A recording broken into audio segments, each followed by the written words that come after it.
आज महाराज परीक्षित आकर के गंगा किनारे बैठ गए हैं। भगवा वस्त्र वल्कल वस्त्र पहन करके बड़े ही शांत चित्त हैं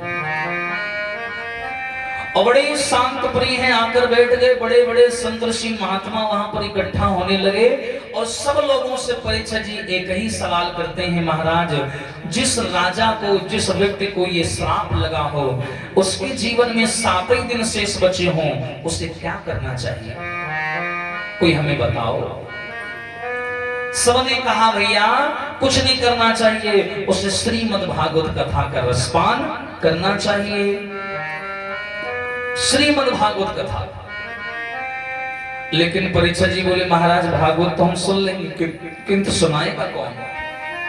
भागवत सुनाने की शिक्षा सबने दे दी, किंतु सुनाने के लिए वहां पर कोई भी तैयार नहीं हुआ।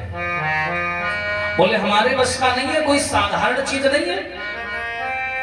भागवत सुनाना कोई मजाक नहीं है। भगवान माफ करना, जिन्होंने भागवत को लिखा श्री वेदव्यास जी, उन्होंने पैर पीछे कर लिया, मैं भी नहीं सुना पाऊंगा। अब तो परीक्षित जी दुखी हैं, सोच रहे हैं क्या करें, कौन आएगा जो मेरी इस चिंता का समाधान ढूंढेगा। अब परीक्षित जी तो गंगा किनारे पहुंचे, किंतु इन्हीं परीक्षित जी महाराज को कथा सुनाने वाले वो हैं जिनका नाम है श्री सुखदेव जी महाराज। इनका जन्म कैसे हुआ, इनका प्रादुर्भाव कैसे हुआ और इनका परीक्षित जी से मिलन कैसे हुआ और इन्होंने परीक्षित जी को कथा सुनाना कैसे शुरू किया। अब ये गंगा किनारे पहुंच चुके हैं। यहां पर थोड़ा विराम लेते हैं, श्री सुखदेव जी महाराज के बारे में प्रकाश डालते हैं। इनका जन्म कैसे हुआ, तब इनका मिलन होगा, तब परीक्षित जी को सुखदेव जी कथा सुनाना शुरू करेंगे। बताते हैं एक बार की बात है, कैलाश पर्वत पर माता पार्वती विराजमान। देवर्षि नारद जी चले हैं हाथ में वीणा लेकर के, और नारद जी ने देखा कि पूरे ब्रह्मांड में, पूरे देवलोक में बड़ी शांति है और नारद बाबा को शांति नहीं पसंद है। नारद जी चाहते हैं कि थोड़ी खटर पटर होती रहे। तो नारद जी जैसे चले तो रास्ते में कैलाश पर्वत मिल गया। पहुंचे तो माता पार्वती ने देखा, और एक बड़ा सुंदर संयोग है कि पार्वती जी की जो गुरु है वो भी नारद जी हैं। तो जैसे पार्वती ने देखा हमारे गुरुदेव आए हैं, तुरंत आसन डाल करके बैठाया। आओ बैठो भगवान, बैठा लिया। पार्वती बोली कैसे आना हुआ? नारद जी ने दाएं बाएं देखा, बोले एक बात बताओ, भोले बाबा नहीं दिखाई दे रहे? बोले नहीं, वो थोड़ा काम से गए हैं कहीं। अच्छा अच्छा, एक बात तुम्हें बताएं पार्वती। बताओ बाबा। तुम्हारे जो पति हैं भोले बाबा, हाँ हाँ एक काम की बात है, किसी को बताना नहीं। बोले ना ना बताओ। बोले देखो तुम्हारे पति जो हैं भोले बाबा, उनके गले में तुमने देखा होगा कुछ मुंडों की माला पड़ी रहती है, एक जिसमें बड़े खोपड़ी लटकी रहती है, मोटी मोटी। बोले हाँ लटकी तो रहती है। बोले हाँ, तो तुमने कभी अपने बाबा से ये पूछा कि ये तुम गर्दन में खोपड़ी लटकाए हो, ये किसकी है? जो कंकाल लटकाए हैं, कभी पूछा? पार्वती बोली हाय कबहू नहीं। बोले तो तुमको पूछना चाहिए ये चीज। अब पता नहीं, हम तो नहीं जानते भैया किसकी लटकाए, हमें तो लग रहा कुछ गड़बड़ है। अब तुम जानो, तुम्हारा काम जाने, हम तो चले। अब नारद जी ने उठाई वीणा और चल दिए। अब लेकिन अब पार्वती जी को चैन नहीं पड़ता, क्योंकि नारी को आधी अधूरी बात पसंद नहीं है। और कोई नारी से इतना कह दे कि तुम सुंदर तो हो, लेकिन, अब लेकिन के बाद आगे ना बोले तो वो बेचारी मरी, उसकी हालत खराब।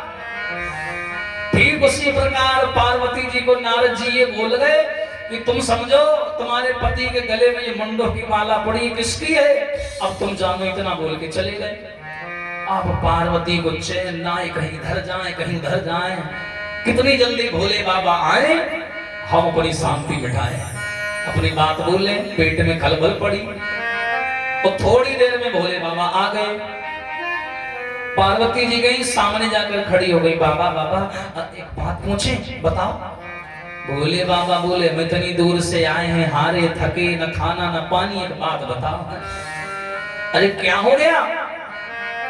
पार्वती बोली ये बताओ, ये जो तुम्हारे गले में मुंडों की माला पड़ी है, ये सर किसके है? भोले बाबा बोले ये बताओ, यहाँ नारद आया था क्या? बोले हाँ आया था, लेकिन आपको कैसे मालूम? नहीं नहीं बस बस हम समझ गए, ये उल्टी सीधी लड़ाइयां घर घर में वही कराता है। हाँ वो औरत जरूर नहीं, लेकिन गुण सारे वही है उसमें। हाँ चलो कोई बात नहीं है। अब अगर तुमने प्रश्न किया ही है तो हम तुम्हें बता रहे हैं। भोला ने हाथ पकड़ करके और मैया से बचन उचारे,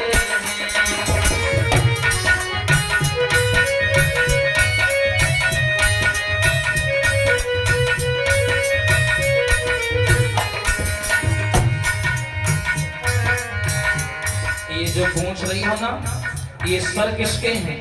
हाँ तो किसके हैं बताओ? तो हम तुम्हें बता रहे हैं। अरे ये सर की बातें कर रही हो और ये सबरे शीश तुम्हारे हैं।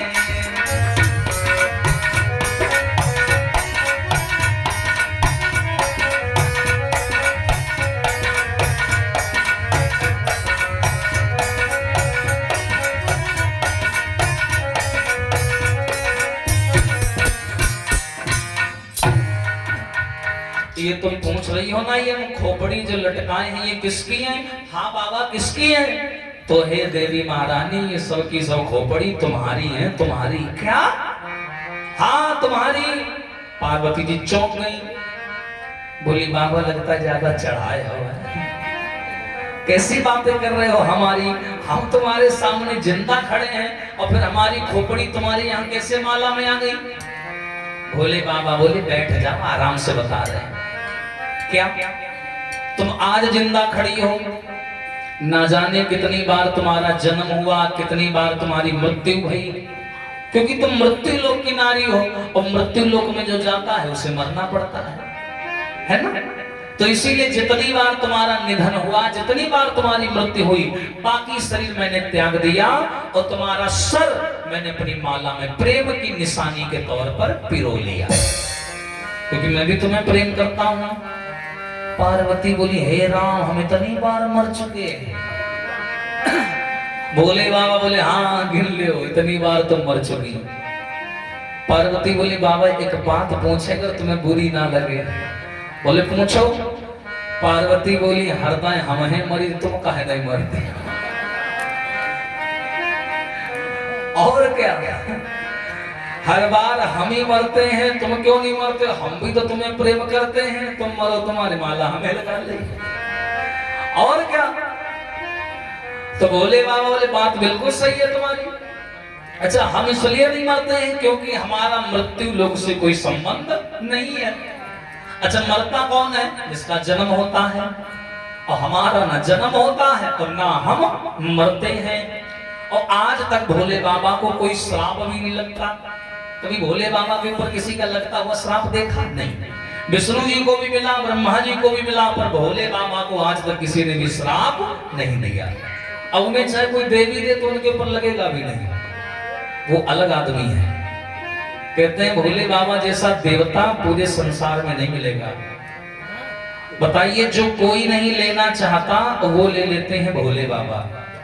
समुद्र का मंथन हुआ, 14 रत्न निकले, बढ़िया बढ़िया जिसने पाया वो रख लिया, और जब जहर का नंबर आया तो भोले बाबा को बुला लिया, तो वहीं ले। जो कोई नहीं लेता वो ले लेते हैं भोले बाबा। और भैया धन धन भोलेनाथ बाबा, तेरे कौड़ी नहीं खजाने में, और सबको दीने महल दुमहला, आप बसे वीराने में। ऐसे हैं बाबा, यानी स्वयं जाकर के वीराने में बस जाते हैं, और लेकिन अपने लोगों को महल दुमहला देते हैं। हाँ भोले बाबा ने कहा कि मैं संसार से मेरा कोई रिश्ता नहीं है। तुम मृत्यु लोक की नारी हो, तुम्हारा जन्म होता है, तुम मरती हो, फिर जन्म होता है, फिर हमसे विवाह करती हो, लेकिन मेरा जन्म नहीं होता, इसीलिए मैं मरता नहीं। और दूसरी चीज ये है कि मुझे अमर कथा मालूम है, मैं अमर कथा का वक्ता हूं, इसलिए मैं अमर हूं। तो पार्वती बोली अमर कथा ये क्या है? बोले ये कथा है, कथा, अमर कथा। तो पार्वती बोली यह बूटी हमको घोरी पिया दे। हम भी अमर हो जाए और बार बार ये मरने जीने वाला झंझट समाप्त हो जाए। भोले बाबा बोले तुम कथा सुनोगी? हाँ हम सुनेंगे। ये कथा कोई तोता मैना वाली कहानी थोड़ी है जो 5-6 मिनट में हो जाएगी। बराबर 7 दिन या 9 दिन की कथा होती है और तुम्हें बराबर नींद को जीतना पड़ेगा, नींद पर विजय प्राप्त करनी पड़ेगी। कर पाओगी? तुम तो जरा सा थक जाती हो, सो जाती हो। और यहाँ भागवत में सोना नहीं है, तुम्हें बराबर जगना पड़ेगा, निराहार रहना पड़ेगा, बड़े कड़े नियम संयम का पालन करना पड़ेगा। ध्यान रखना, जब कथा सुनोगी ना तो भगवान की पूरी नजर होगी तुम्हारे ऊपर। हाँ, पूरे खाते में तुम्हारा नाम लिखेगा वो, उससे बचोगी नहीं अगर कोई गलती हो गई। मेरे मालिक के दरबार में सब लोगन का खाता, मेरे मालिक के दरबार में सब लोगन का खाता, मेरे मालिक के।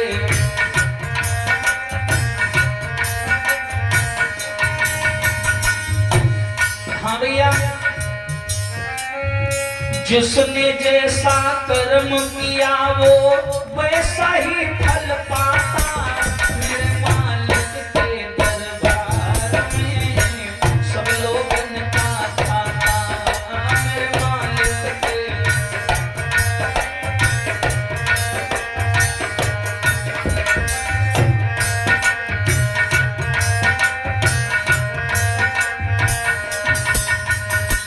जानती हो उनके कानून बड़े कड़े हैं,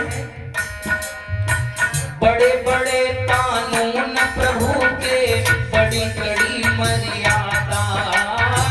बड़े कड़े कानून प्रभु के, बड़ी कड़ी मर्यादा।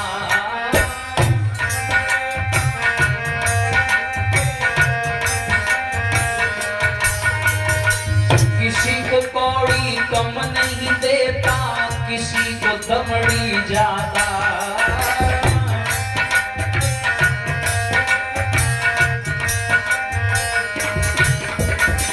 इसलिए वो सारे जग का जगत सेठ कहलाता। मेरे मालिक के दरबार में सब लोगन का खाता।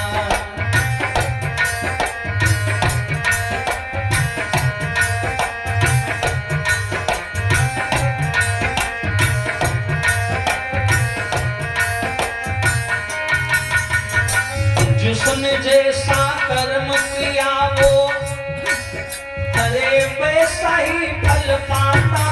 मेरे मालिक के दरबार में सब लोगन का खाता।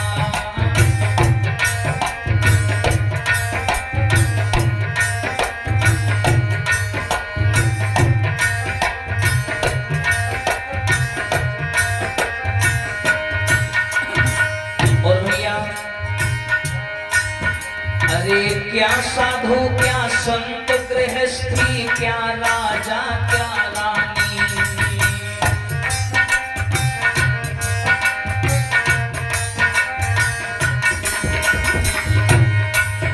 अरे प्रभु की पुस्तक में तो लिखी है सबकी कर्म कहानी।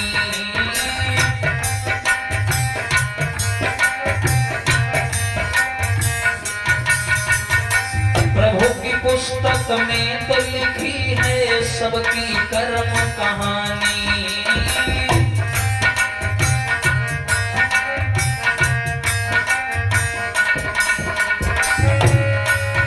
अरे वही सभी के जमा खर्च का सही हिसाब लगाता। मेरे मालिक के दरबार में सब लोगन का खाता। मेरे मालिक के।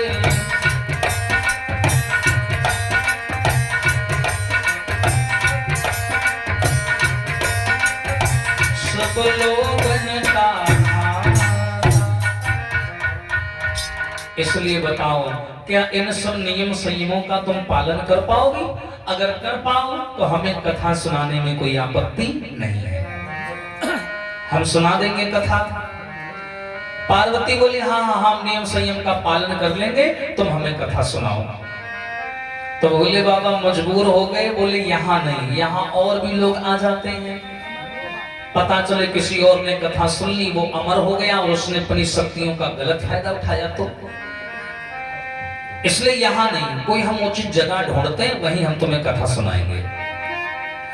अब पार्वती जी को लेकर के ये अमरनाथ पहुंचे। अमरनाथ, और अमरनाथ की गुफाओं में गए। एक गुफा को इन्होंने चुना और उस गुफा के अंदर प्रवेश किया तो देखा वहां जीव जंतु हैं। त्रिशूल निकाला और त्रिशूल से ज्वाला निकली और उसे आदेश दिया कि तुम पूरी गुफा में घूम करके आओ और जितने भी जीव हैं, सजीव निर्जीव, सबको निकाल करके बाहर करो।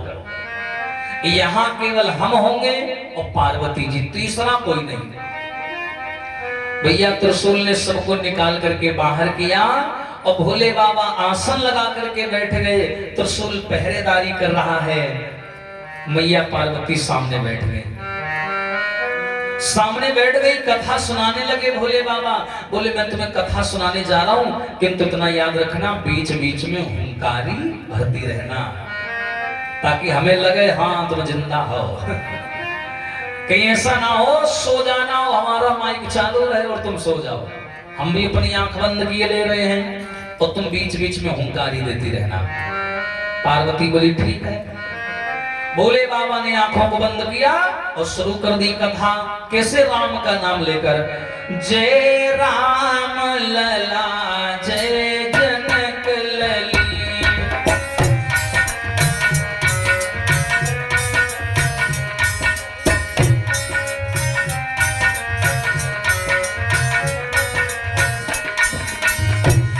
जय राम लला जय जनक लली,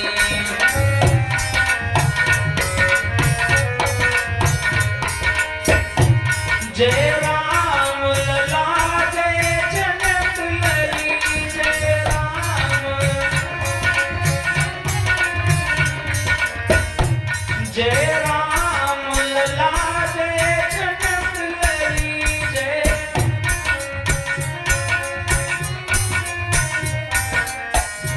जय जय लक्ष्मण बजरंग बली, जय जय लक्ष्मण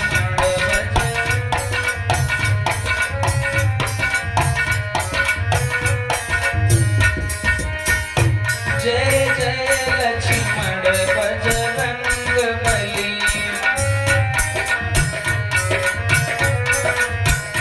जय राम लला जय जनक लली,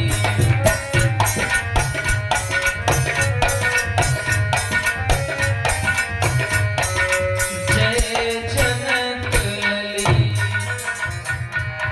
राम का नाम लिया और कथा को शुरू कर दिया। और जैसे कथा को शुरू किया, माता पार्वती सामने बैठ गई, राम कथा सुनने लगी, अमर कथा।